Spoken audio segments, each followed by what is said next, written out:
Ал достар, қарнымыз ашқан кезде біз сразу осы казгудың жанындағы магнумға барамыз. Керемет деген зданиенің ішінде астыңғы этажында орналасқан. Магнумға барып керекті заттарды алып, сосын общагаға қайтадан ораламыз. Енді керекті заттар алдым тамақ жасағанға.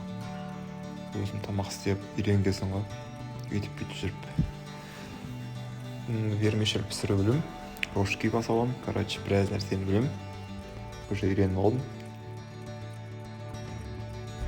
Алдым Казгуградтан пока ғалымдар үйіне жеткенге дейін біраз бар енді.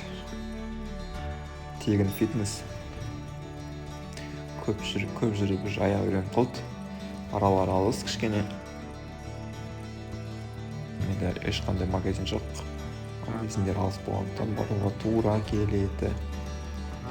Сөйтіп өстіп бара жатқан кезде жолда әдемі вид бізде.